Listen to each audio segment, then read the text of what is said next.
Yan. At pagka nakahigo po ng tubig to, pag pinasok po ng tubig yan, direkta po yan dito. Ayan. Ito, may filter naman tayo. Ayan. Filter.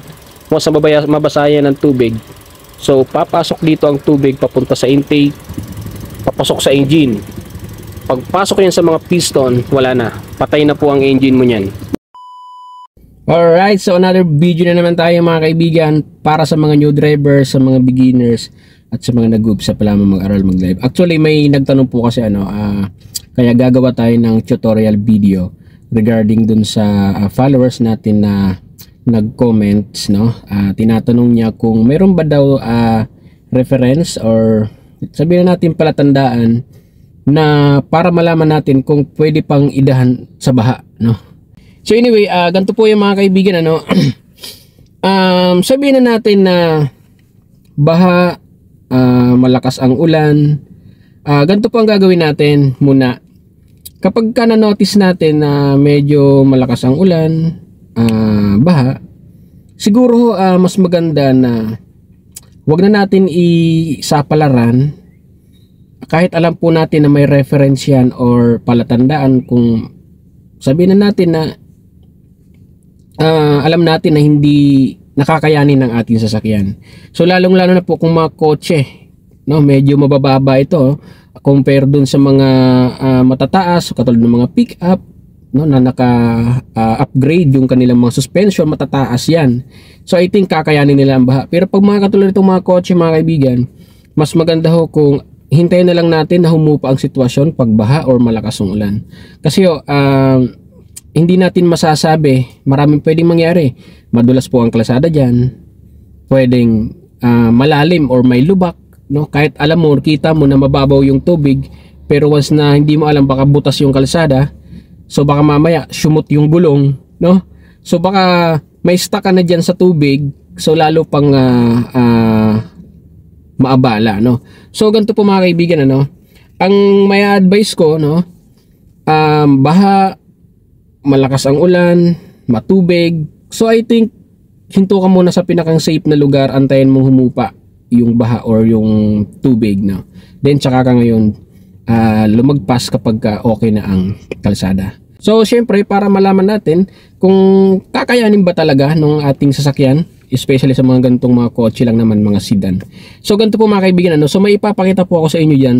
Kasi ganito po yan, Diyan po kasi sa ating engine, may mga parts yan dyan na hindi kailangang matamaan ng tubig or abutin ng tubig. Kasi yun po yung mga nagiging dahilan kung bakit namamatay ang makina sa kalagitnaan ng baha.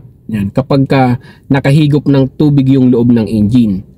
Tandaan natin, yung mga sasakyan po ngayon ay napakarami ng sensor. Mga sensorized yan, pag once na nabasa yan or tinamaan ng tubig, so possible na mayroong maapektuhan dyan sa part ng engine. So ngayon, ipapakita ko sa inyo dito, lalabas tayo dyan. Ipapakita ko sa inyo especially dyan sa may engine.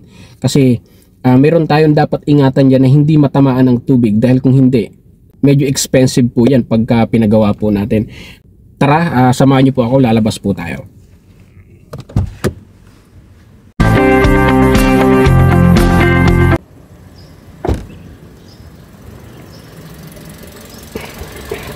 Okay, so as you can see mga kaibigan, dito sa part na to, ito yung mga iingatan natin na hindi pasukin ng tubig, no? Ayan, so dito may mga sensorized yan. Ay yung mga sensor niya, yung mga wirings na yan, may mga sockets po na yan. Dapat po hindi po inaabot ng tubig yan. Yan. Okay, especially yan. Ayan. Dito mayroon din sa part na yan. Okay? Lalong-lalo na po ito. Mga fuse po yan. Ito po yung relays at mga fuse. Yan. So dapat hindi po yan inaabot ng tubig. Yan. So marami po. Yan. Especially po dito na. Yan. So itong part po na ito ay connected yan sa intake. Yan. Ito po kasi ay humihigop ng hangin yan. So it means kung sabihin natin baha, so tignan mo lang yung level. Yan. Yung level nito hanggang din Yan. So pag yung baha mga kaibigan ay umabot na sa gulong, ayan, nandito part, so medyo delikado na po yan.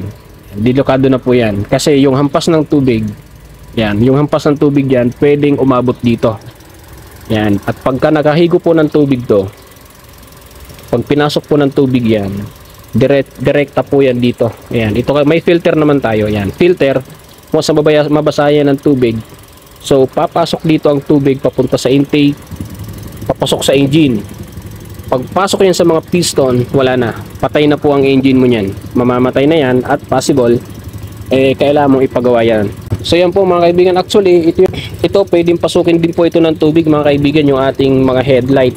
Okay, kaya I suggest kung baha, mas maganda ho na wag nyo na pong itutuloy, no? Wag nyo pong isapalaran, dahil unang-una ito na nga po ang pwedeng mangyari dyan.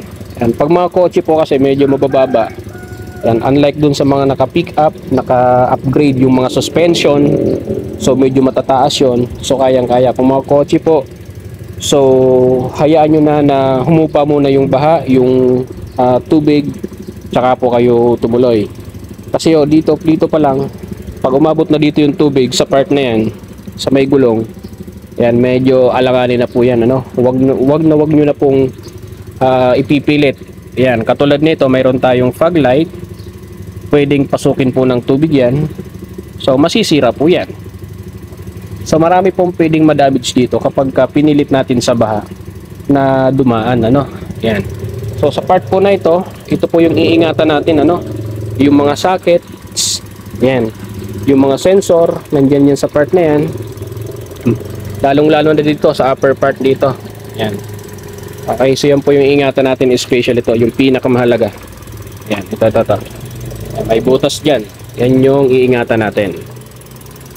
So ayun mga kaibigan, ano, as soon as possible, pagkita po nating baha, wag na po nating ipipilit, dahil unang-una yung mga katulad nga po nitong mga kotse lang naman ay napaka-risky po kapag pinilit natin dumaan sa baha, no? Lalong-lalo na pag umaagos yung tubig, yan, possible na tamaan yung ating engine, yung mga sensor, yung ating filter, yung intake. Pag pinasok po ng tubig yan, wala na, matatrap ka na dyan sa gitna ng tubig. So mas malaki ang gagastusin mo pag pinagawa natin ang ating sasakyan. So yung mga kaibigan, no, so as reference or palatandaan kung kakayanin, so dyan pa lang po sa ating mga gulong, kapag medyo nasa kalahati na ng ating mga gulong yung tubig, so risky na po yan. Actually dito pa lang po sa ibaba, no, sa flooring ng ating sasakyan, dito sa baba, yan, makikita mo yan dito, pag pinapasok na ng tubig yan dito sa flooring, ibig sabihin po yan mga kaibigan, medyo risky na po yan. Mataas na po ang tubig niyan. Delikado na po na dumiretso tayo niyan, ano? Kasi once na pinapasok yung ating flooring dito ng tubig, dahil nga sa baha, no? Dahil sa pag-agos ng tubig, so napakadelikado na po yan mga. Huwag na tayong pipilit. Antayin lang po natin na tumila ang baha, tumila ang malakas na ulan, yung agos ng tubig, pahupain muna natin. Huwag natin ipipilit. Ang advice ko po na ito ay for the safety, no? For the interest of safety, mas maganda na wag na nating ipilit pagka ganun yung mga sitwasyon. So yun lang mga kaibigan, sana ho nakatulong sa inyo video ito, especially dun sa nagtanong. Bye bye.